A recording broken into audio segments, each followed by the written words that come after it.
I'd like to call the regular meeting of the Amherst Board of Education to order, please. I guess we start with the call to order, we go to pledge of allegiance. All right. I pledge allegiance to the flag of the United States of America and to the republic for which it stands, one nation, under God, indivisible, with liberty and justice for all. Roll call, please. Mr. Yakobozzi. Here. Mr. Zappa. Here. Mr. Engel. Here. Mrs. Gillis is absent, and Mrs. Snyder. I entertain a motion to adopt the agenda as presented, including any and all addendums. So moved. Second. Okay, discussion? Roll call. Mr. Engel. Aye. Mrs. Snyder. Aye. Mr. Zappa. Aye. Mr. Yakobozzi. Aye. We flip the coin, or is Casey up first? I'll go first. Okay.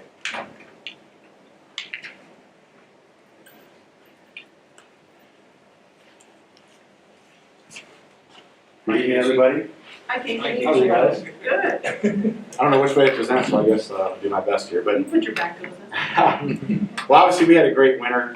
There's a lot of people here to recognize, a lot of student athletes to recognize, and just want everybody to know how successful the winter it was here for us. So I'm going to start off with Ethan Bielak. For the third straight year, Ethan qualified for the state diving meet. He finished 16th this year. He's a junior, so we're hoping one more opportunity for him. He was also the Southwestern Conference diving champion. So congratulations to Ethan Bielak.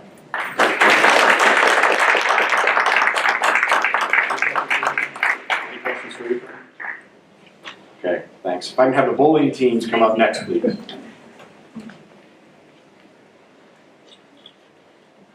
There's a theme here, obviously a lot of championships this winter. Starting with this next group coming up, we have 3 championships between these 2 teams coming up here. So,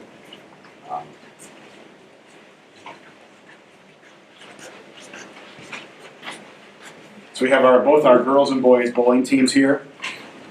Boys bowling team members: J.P. Gregory, Thomas Hyder, Antonio Rodriguez, Logan Stewart, and Chandon Weisner Marcano. Here before you. They were the North Shore Bowling Conference champions, first time in school history.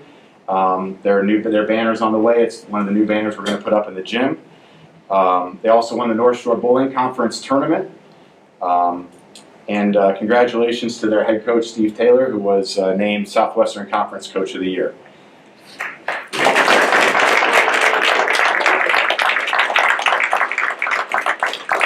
Our girls bowling team, represented by Hannah Aschenbach, Kendall Bott, Rachel McDermott, Amanda McElhaney, Sabrina Stawicki, Allie Taylor, and Michaela Velasquez. They were North Shore Bowling Conference champions for 2 years in a row. They won the North Shore Bowling Conference Tournament Championship in very convincing fashion, just as the boys did. Southwestern Conference champions for the first time in school history. Again, that banner is going to go up in the gym here shortly. And Coach David Dahl was named Southwestern Conference Coach of the Year.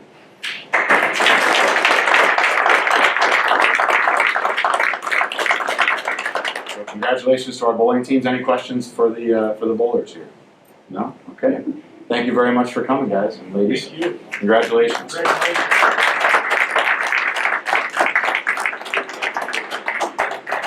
Golden Challenge Trophy. Awesome. I liked it. Yeah. Wear and tear. It kind of took a little time. Thank you. If I could have the hockey team next, please.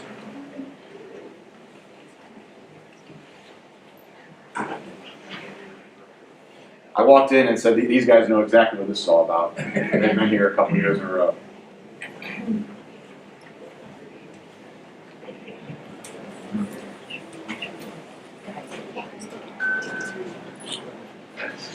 Next is our hockey team. Team members: Aiden Bertoli, Nick Sierra, Gage Cahoon, Gavin Cumberledge, Logan Eicher, Brady Grove, Thomas Hall, Nathan Harmich, Michael Hughes, Joey Kramer, Logan McCrone, Justice Owens, and Avery Winkleman. They were Southwestern Conference champions for the 4th straight year. They're the first hockey team in SWC history to win 4 straight conference championships.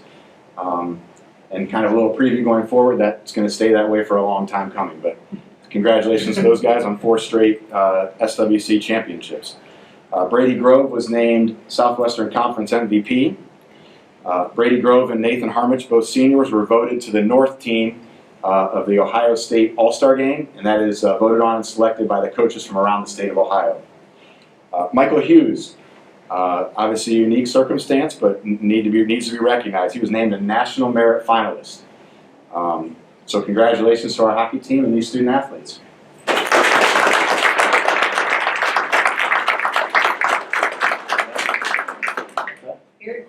Right, you like that? Don't worry, the next group's the same way.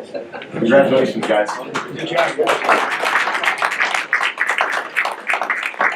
If I could have the boys basketball team next, please.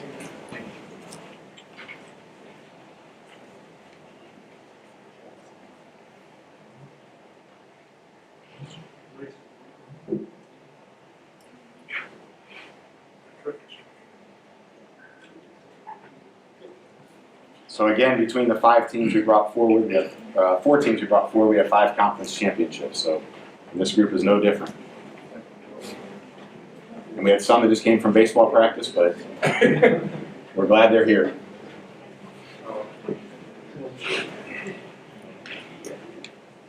Next, our boys basketball team, represented by Austin Bray, Jalen Dampier, George Fayer, George Gotsis, Nick Hammerlich, Jordan Corey, Austin Kucherik, Tori Weatherspoon, and Ty Weatherspoon. This group was won the Southwestern Conference Championship, first time in 29 years. That included a 13-game conference winning streak. Their 17-3 record is the best record since 1986-87, which was another championship season. And ironically, our head coach was part of that team. Coach Bray was named Southwestern Conference Coach of the Year, as well as Lorain County Division I Coach of the Year. Ty Weatherspoon was named Southwestern Conference MVP. And Ty is also expected to be named Academic All-Ohio. That hasn't come out yet, but I think it's pretty much a lock. Ty is a tremendous student. 6 of the 9 members of the team were also awarded academic certificates from the Ohio High School Basketball Coaches Association for having over a 3.2 cumulative GPA. Again, congratulations to our boys basketball team and coaches.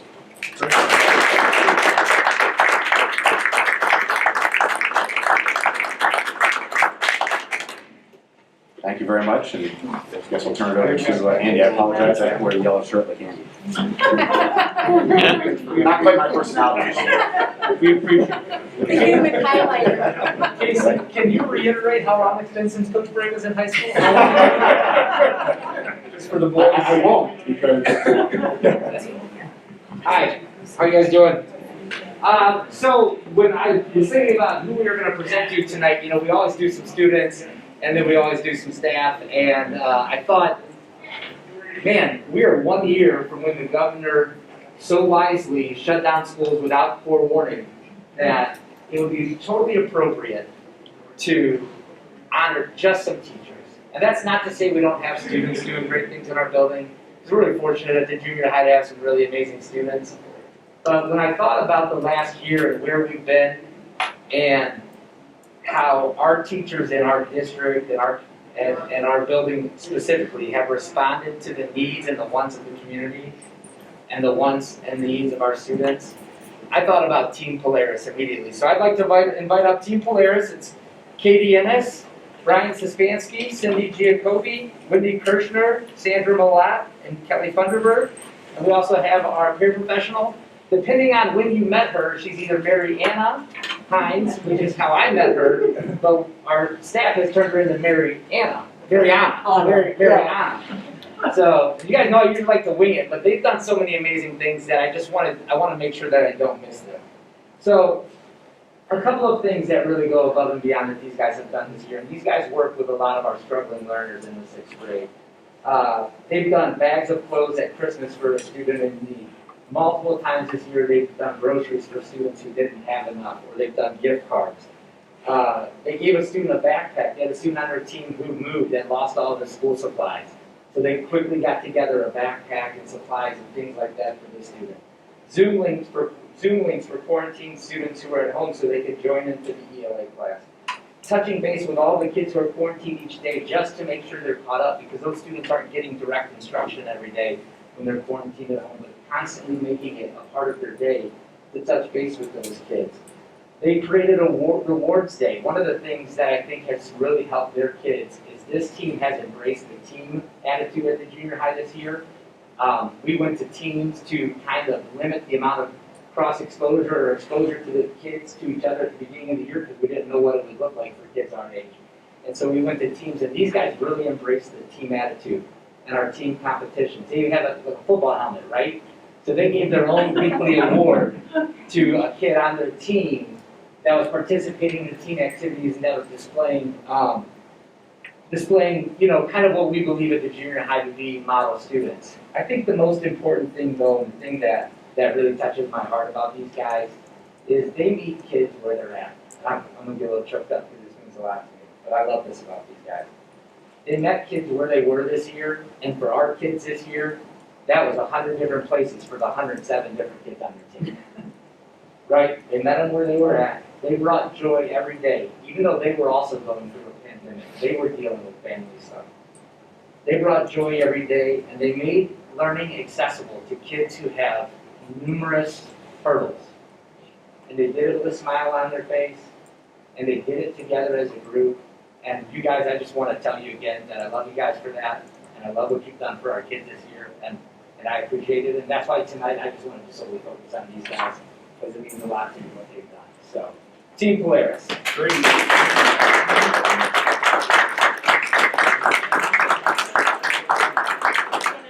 thank the administration and the Board of Education for being so flexible and getting us back to face-to-face instruction. We can see now the damage that was done to having kids at home solely and not being able to interact with others and interact with the teacher. There's such a difference when you have that personal touch with the students. When you're right there, you've got that proximity, you can show them and guide them. That makes such a difference. So thank you for your flexibility with that. We really do appreciate that. You know, we did go into the school year afraid. We did not, this was the unknown. We went in thinking we would be closed by October. We went in expecting to get sick. We went in expecting possibly to be hospitalized and exposing our families. But our kids mean so much to us. And now I'm gonna get choked up because we are so passionate about what we do. And it was worth the risk because this is our lives. These kids mean so much to us. So I want to thank Mr. Gibson as well for it, just having that open door policy and just really giving us what we need, giving us the reassurance, the reinforcement, and the support. He's just been so wonderful and had such an open door policy. Anything that we needed, we were able to go to him, and it's been just dreamy. Amy, I promised them bonuses, so. I know nothing. No, but thank you so much. We look forward to getting back to normal, and we're just so thankful for this this school year, this opportunity to teach these kids. Thank you. Thank you.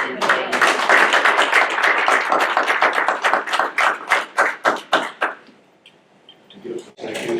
Yep. Again, I know I speak for the board.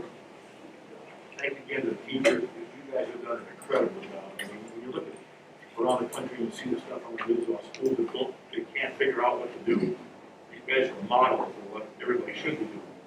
And there's no one, we always said before, there's nobody better than us. I don't care what anybody says, I'll put you up against anybody, any day, anywhere. But again, thank you, your dedication, your commitment. Trust me, the ones, the beneficiaries are the kids, no question.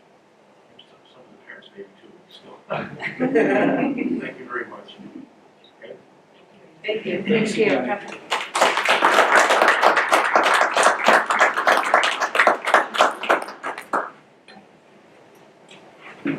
Okay. Let's go to the fun stuff, right?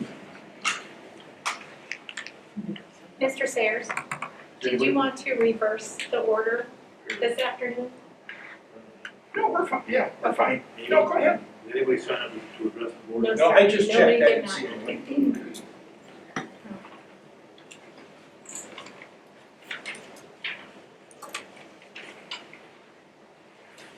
What are we doing?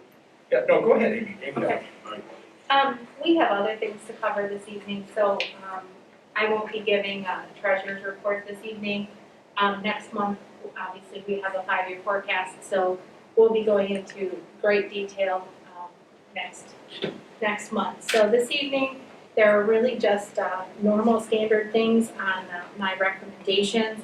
Item 1 is approve and amend the minutes for the February 2021 meeting. That was actually February 22nd, I believe. Item B, the treasurer's financial reports you found in exhibits A, B, and C. Item C are the amended appropriations. And I'll just go into a little bit of detail here. The general fund is going up just $3,455. We reduced it last month by $4,141,710. And that was the amount that we increased the emergency levy fund. If you recall, the auditors had required us to track the emergency levy revenue and expenditures in Fund 16. So you'll see a corresponding decrease, in the 016 fund by $3,455. Those two net to zero. Item 516-9221, 572, which is Title I, 587, which is Early Childhood Special Ed. The next one, 590, Title IIA, 599. Those are all fiscal 21 grants that the Department of Education has just made some reallocation changes. I believe just two decreased, one by 7 cents. Why they do that, I'm not quite sure, but, and then we have a second round of ESSER 2, and that is $1,186,172.73. And then we have class of 2020 needed a revised budget, and class of 2021, we are establishing a budget this evening. And then item D are donations. Are there any questions? Is there a motion to approve the treasurer's recommendations? Support. We have Mark and Rex. Any discussion? Now roll call. Mr. Zappa? Mr. Engel? Aye. Mrs. Snyder? Aye. Mr. Yakobozzi? You want to say anything at all, or you want me just to defer? Yes, if it's okay, Mr. Yakubowski, I got a couple of items that I wanted to talk a little bit about, but I think what I'll do is I'll hold those until we get to those particular recommendations and those items as part of the agenda. And I'm not sure if Mike has anything or not, but with his permission, we'd like to turn it over to Mrs. Walker and her team. I know we have folks here this evening that are really excited to share some things with the Board of Education. So, Mike, did you have anything that you wanted to share before we turn it over to Sarah? I did. I want to just share one thing. We have a donation tonight for some books at the Powers Elementary School in memory of Diane Kinzer. I just wanted to say that I worked with Diane in my career in Elyria. On my first job as a teacher, she was right down the hall from me. And then I had the privilege of going to Sheffield, my next job, and was working with son J.B. Kinzer. And then now I'm here in Amherst working with J.B.'s wife, Erin. And I just wanted to say that Diane Kinzer was an amazing teacher and woman. Kids loved her. She was loved by everyone. And we're going to miss her. And I just wanted to say a blessing to the family because it's a tough loss, but she was an amazing woman. And I just had a great relationship with her in my career. So I just want to mention that and thank you for the donation of both Powers Elementary. Thank you. Thanks for sharing, Mike. Okay. Okay. You might be supposed to be pulling rank. Hey, I'm the background stuff. I'm all background. All right. So thank you very much for the time today. I am actually going to be introducing a few of our high school staff members, and they have a presentation. Last month, I had talked to you about our special education profile and explained what the different ratings are that we get rated on as a district. And one big piece of that are our transition services. And those are what do we do for our kids to help prepare them for what comes next. So with me today, I have 3 individuals. Kristen Kowalczyk is right here. She actually works for the Lorraine County ESC, but we contracted with her for transition coordinator services. We have Holly Miller, who is an intervention specialist and our special education department chair. And then we have Emily Wenzel, who just joined us last year, taking Gina Welch's place. And so want to give them the floor so that they can share with you some of the things that they've got going on with their kids. So the floor is yours, ladies. Hi, thank you all so much for having us today. We're going to talk a little bit about transition. So at Steele High School, what is transition? Starting at age 14, we start to prepare our students for life after high school. So we're talking about post-secondary education and training, integrated competitive employment within our community settings, as well as independent living as it's appropriate. Throughout the year, our high school SPED staff works to gather age-appropriate transition assessments and start to write up that Section 5 of the IEP and write appropriate goals and develop services and activities for our students. Sometimes our intervention specialists will reach out to myself and say, I have a student that needs additional help once they do graduate. How can we bridge that gap between high school world and then adult world? And some of those linkages that we can help make with those students is adult agency linkages. So in Amherst, we work very closely with a couple different adult agencies, one of those being Opportunities for Ohioans with Disabilities, or OOD. This is a state agency that helps individuals find, obtain, and maintain employment within the community. A lot of our students will participate in 2 of their summer programming opportunities, including the Career Exploration as well as the Summer Youth Work Experience. And you may see some of our students, which you will see 2 of them tonight in the presentation, who have participated in the Project Search program. They also need to have an open case with OOD in order to participate within that program. There's also an on-site OOD counselor that works out of the Lorraine County Community College facility. And those students that are linked and are attending LCCC are able to receive these services as well. We also work closely with Murray Ridge, or the Lorraine County Board of Developmental Disabilities.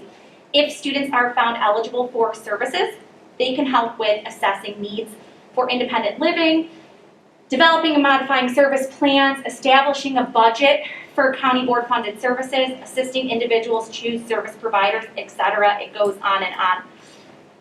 Another agency that we work with is Ohio Means Jobs Lorraine.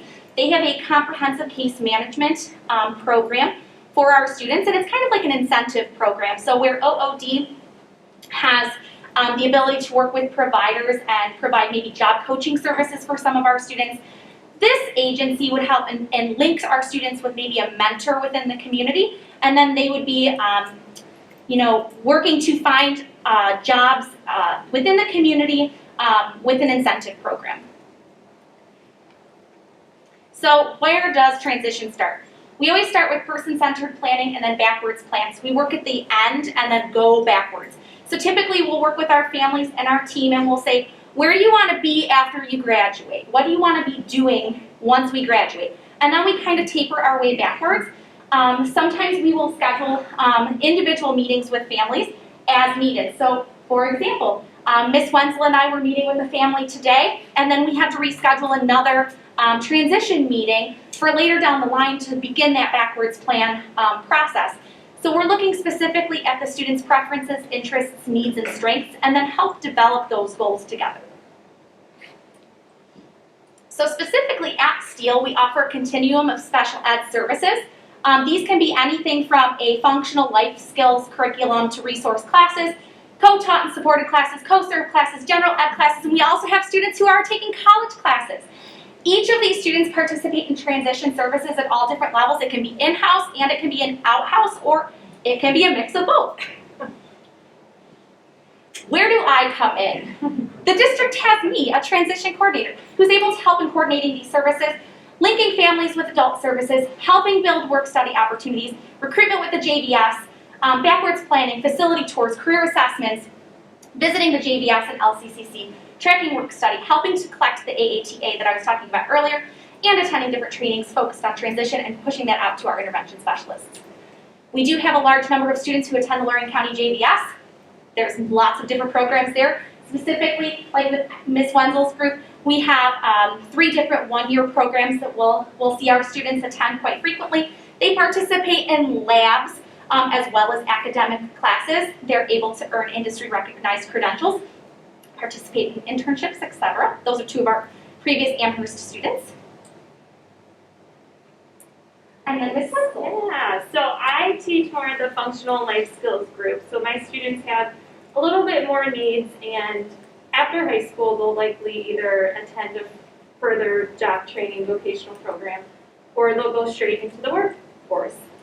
So what we try to do here is teach them those transferable job skills that they can take with them after high school and either expand on those skills or take those skills into their future career. So some of the things we have done, which just note some pictures were from last year, hence the no mask. But we work a lot on, taking orders, taking inventory, different job applications. We work a lot with customer service, so we really try to focus on that interaction with peers or other adults. Following directions is a huge thing for my students, just being able to listen to an adult or follow multi-step directions. There's also a large focus in my room on the daily living skills. So again, we try to weave that throughout our curriculum, things such as like kitchen safety, measuring, folding. We would go on monthly shopping trips pre-COVID. So all those things, we have some pictures. I'll try to discuss more on the next slide. So we've done quite a few different things. We help out each month with the Second Harvest Food Bank, which has just been such a great opportunity for us. Not only this social interaction and interacting with the customer service piece, but things like taking inventory and packing the boxes has been so great for our kids. We do a lot of different classroom businesses, and that has been a fun way to try to be creative. Every year you can see, well, every year since I've been here, 2 years, we have taken on the staff like Halloween costume. So we just make simple t-shirts with a cricket, but same thing, stuff like reading a tag, reading an order, and matching it, stuff like that. Super important. We do Comet Kitchen, which has been super fun, especially with COVID. So once a week, we work on those daily living skills, and I assign a student to be the host of their own cooking show, and so that has just been a fun way. We have some community placements, monthly shopping trips, and then we also collect podcasts. So we've done quite a bit within our little room. So, and it's all to help set them up for a good future. Kristen works a lot with our room particularly, just because that transition piece is huge. I mean, for all kids, but definitely non-traditional for these guys. So, yeah. And then, oh, here's just a short video. We made hand sanitizer for Christmas. So again, vocational skills, taking orders, but then also measuring. So I don't know how we play it. Just play it. Like, Oh, I got it. there it is. Perfect. Look at that. Keep putting.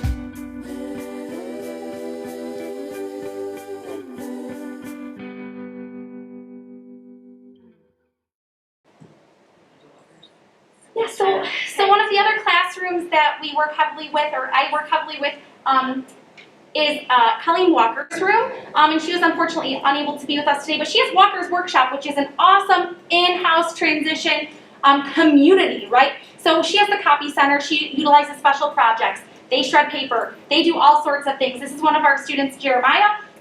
There's some notepads that she was working on previous to COVID, and Hi, I'm Audrey Costello. I graduated from Marion Steele High School in 2013 with Mrs. Walker being one of my favorite teachers. From 2013 into 2014, I got myself into Project Search, where there are 3 10-week internships. One was being in steel processing, and the other was in human resources, where I had posted the job openings, and one of them was in that department of steel processing, and I love it there. From being at work, on March 10th will be my 7-year anniversary. Then I got myself into improv, one of the improvineers. And I am loving it. And those are the kind of feel-good stories that we want to see continue with the district. Audrey's great. She just said, I'm loving it. Yeah.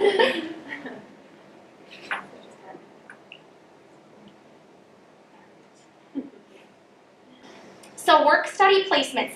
Pre-COVID, Mrs. Walker was able to get students out to the Cleveland Clinic, Your Deli, over to Powers Elementary as teachers' aides, over to Nord. They worked with the Steele High School cafeteria, and they worked with the custodial staff. So they did a lot of stuff in-house. Some of those opportunities also included copies, shredding. They made these really neat fire bricks, counting money for fundraisers, scanning, box tops, you name it, they've done it all. It's fantastic over there. And again, we have another video, another feel-good story. Greg Breeding was also a Project Search intern over at Mercy Hospital. He's been there, I think, just a bit longer than Audrey. He graduated in 2013. He as well participated in several internships with that program, and then again applied for employment and was hired in their environmental service department, where he is still currently working. Again, one of those feel-good stories that we want to see our students continue to do. Hello, this is Gregory Breeding II, and I am a graduate of Amherst Steele High School in 2013. During my days of Project Search, I've done 3 different jobs: environmental services, human resources, and materials management. Even during Project Search, I have learned how to pay bills and manage my bank account. And thanks to all that, I have managed to gain a job at Mercy Regional Medical Center in the Environmental Services Department, and I've been there for 7 years. Thank you, Project Search. All right. So I work with the kids that are more, they're either going to enter the workforce, or they're going to go to college or a vocational school. So this is about transition to college or vocational careers. A lot of times we'll do job and career college inventories with the kids all 4 years to see like what they want to be when they grow up, basically. Help them with college searches and visits. We've done field trips in person and virtual this year with Florean County Community College's accessibility services. So the kids can see how they'll transition to a 504 plan and then get their accommodations at the college and just be able to advocate for themselves. We've done job shadowing. And then every year we have transition meetings with students and their parents. We also do a lot of coordination with the guidance department because these kids, they'll take their PSAT and SAT and ACT and the AccuPlacer, but they do get accommodations on those tests. So we work with the college and the college board and all that to make sure that they get the accommodations they need. A lot of our kids will go to 2-year colleges like Community and then transfer into a 4-year college, trade school, on-the-job training, and then many of our students are interested in looking into the military as well. So these are 2 pictures. Obviously the one on the left is from last year when we went to the college. So we spend the morning like talking to accessibility services, and then they take us a tour of the campus. And then we kind of let the kids do whatever they want for an hour. And they get to go like, you know, look at the buildings and eat food in the cafeteria and talk to other college students and everything. So it's a really great experience for them. This year, fortunately, we actually did a virtual tour, and they didn't get that, you know, being able to walk around and stuff, but hopefully next year we'll be able to do those things.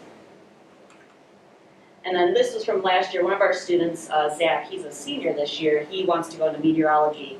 And so I have a friend that works at Channel 3, so Zach and his family and my family went out there one Sunday, and we got to be on the news like live and hang out with all the people there. And he still talks about it to this day, and he still talks to Matt Wins, who's the Channel 3 weather guy. And that was an awesome experience. And I can't wait till we can start doing those things again. That's the fun part of the job. At the high school, we have a lot of courses that just prepare students, not even just special education students, but every student for the real world. Financial literacy, we have personal wellness classes, child development, cooking, sewing, and then the mindfulness class that started this year too that's had a lot of success. We work with a lot of connections to outside agencies. Right now I have a student who's a senior who's a little bit misplaced, like his family kicked him out. So we're working with him to get some services. You know, how can he get housing? How can he get food stamps? And how can he transition into adulthood with not having a lot of parental support available? And we work with Jill Majorca a lot, who's our school social worker. We help kids study for their driver's ed tests. You know, a lot of it's a reading comprehension issue for them, so we practice and just drill it into them like what they need to know. And then also a great opportunity we have at the high school is any kid that's on an IEP that has a job. It could be a job that's like paid to the paycheck. It could be volunteering.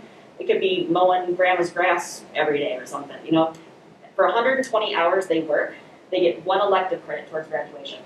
So that helps our kids out a lot because, you know, unfortunately some of our kids occasionally they do fail classes and stuff, and they, you know, aren't too interested in the academic part of school. But they love working and they love having a job and making money and making money and getting credit for it, so it's just a win-win for everybody. I think that's it. Any questions? Thank you for letting us go first. Thank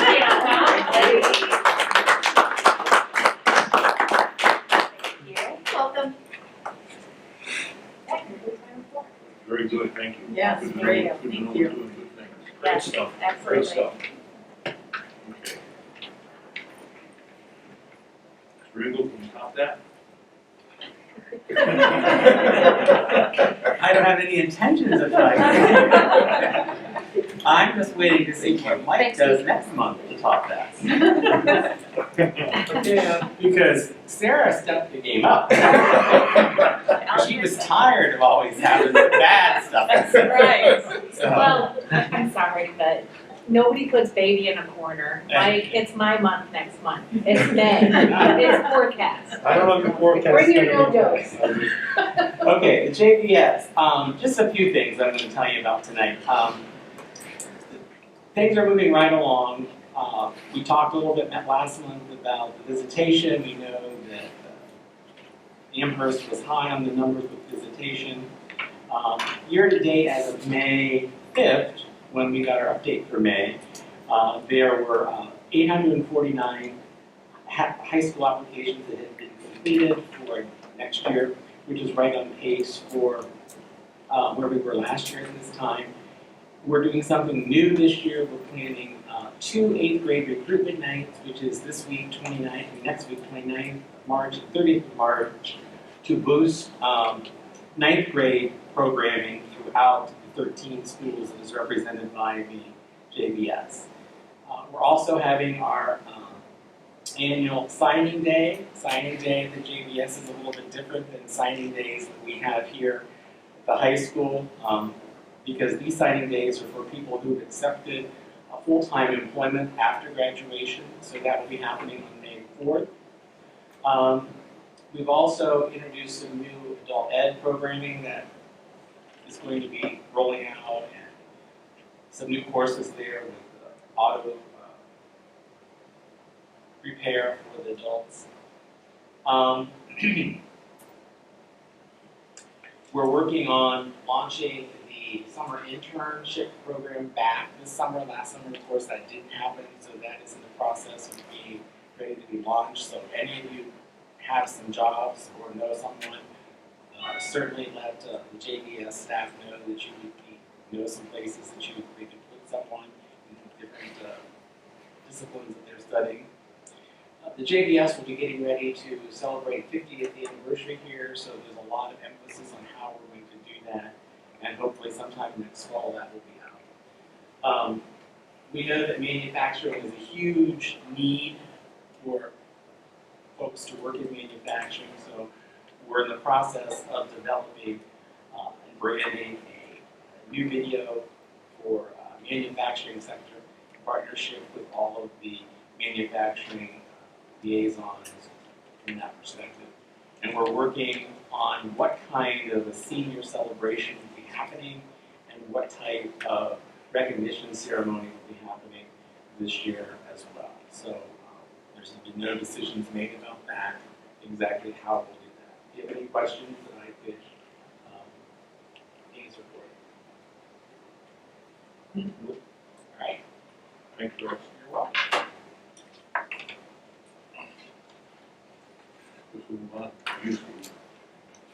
Yes, thank you, Mr. Jacobozzi. Personnel recommendations, again, I know the board's had an opportunity to review and look over the agenda.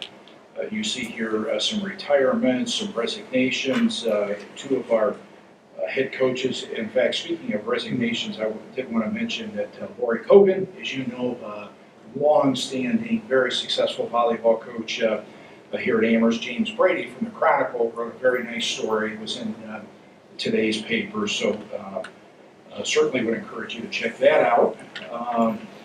There's some transfers there, some supplemental contract recommendations, and various personnel items.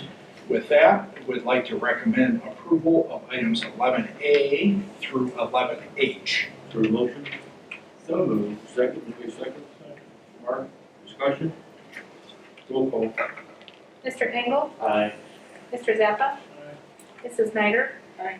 Mr. Yakobozzi? Aye.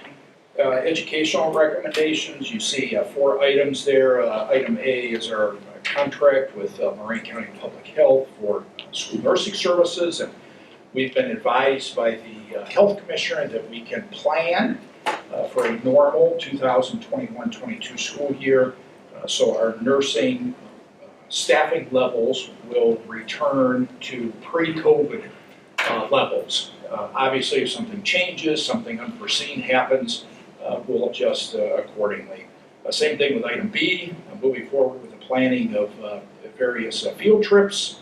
Next year, we're kind of doubling up, or we plan to double up with our Camp Fitch for typically it's 5th grade trip, but because our 5th graders couldn't take that trip this year, we're looking at 5th and 6th grade for that very great experience and just super fun experience for our students. So wanted to share that, and then our annual agreements with the ESC.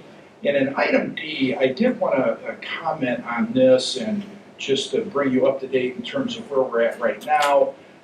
We're not at a point where we have a final decision in terms of what we want to do with commencement. I have to commend Mr. Tellier, and I'm not sure. He just walked out. He stepped out? Yeah. I did want to share, Mr. Tellier has just done a fabulous job with this, working through this whole commencement thing. We became aware with the Wolstein Center, Cleveland State, where we've had a commencement for probably the better part of 15 years, give or take.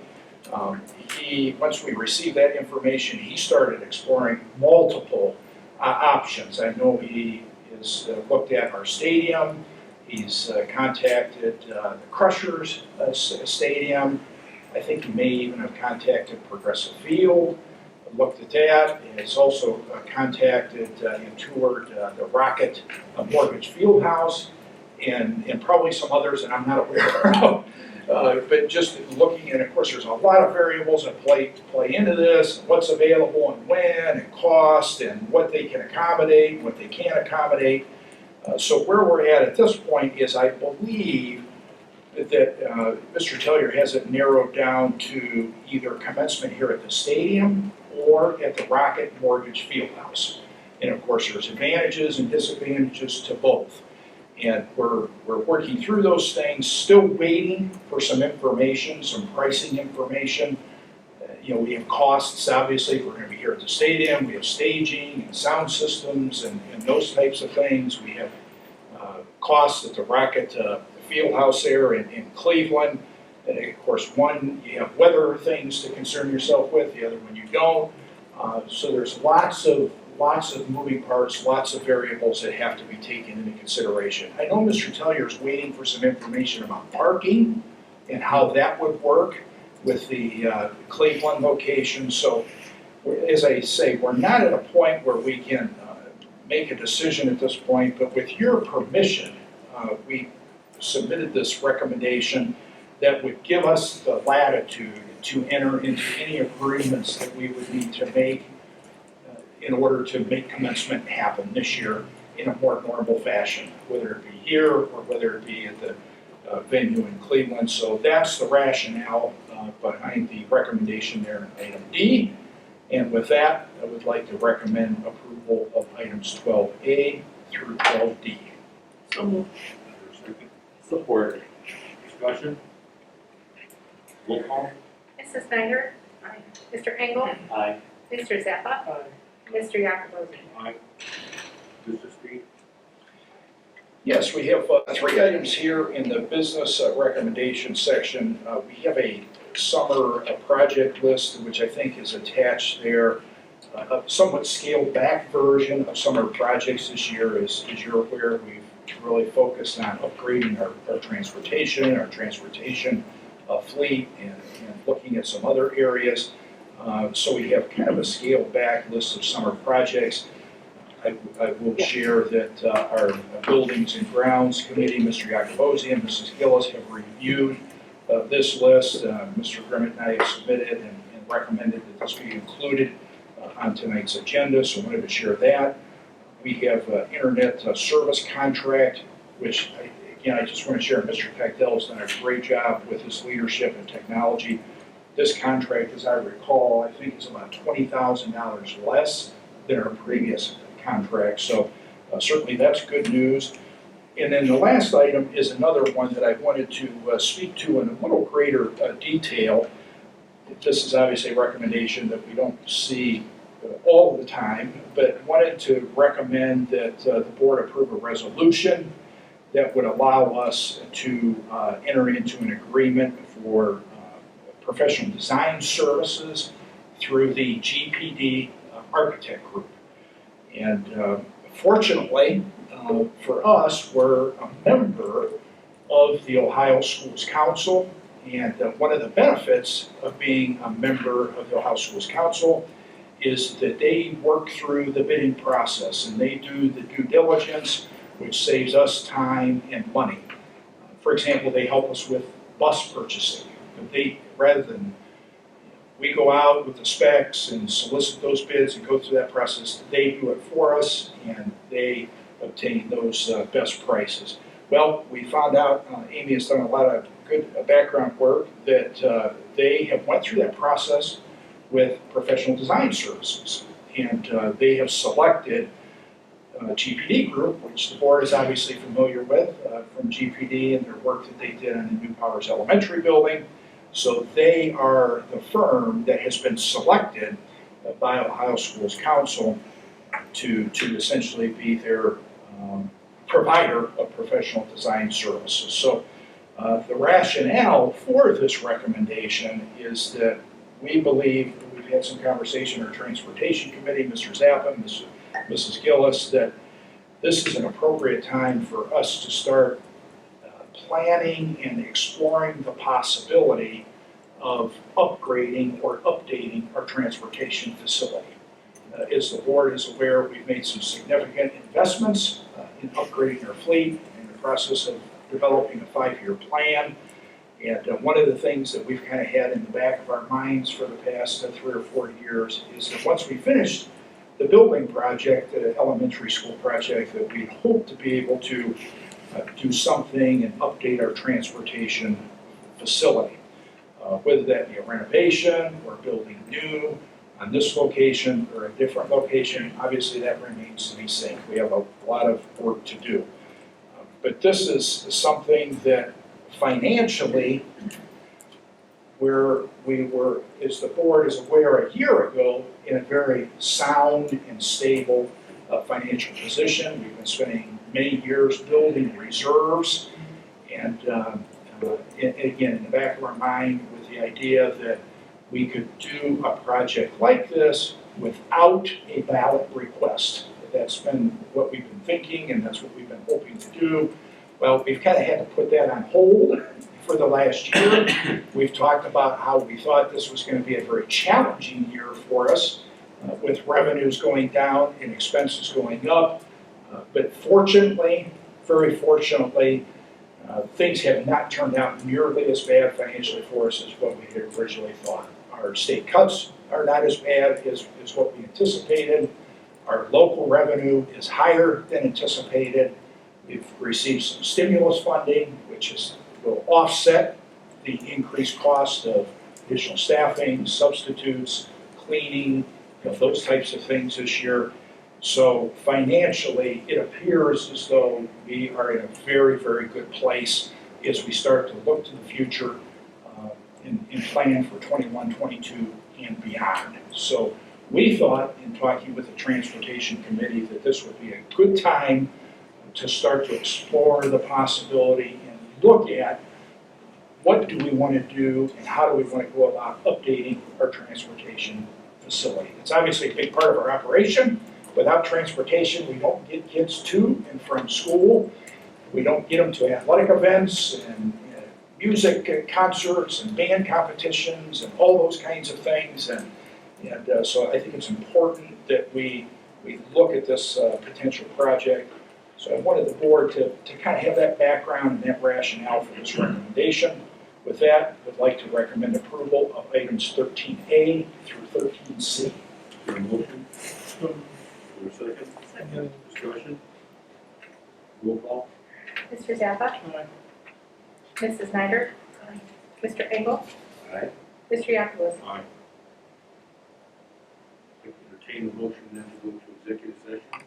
Yes, and this would be to specify, this would be for employment of public employee. Okay. With no action to be taken. With no action to be taken, that's correct. Is there a motion? Is there a second? Second. Roll call? Mr. Engel? Aye. Mrs. Snyder? Mr. Zappa? Mr. Yacob? Okay.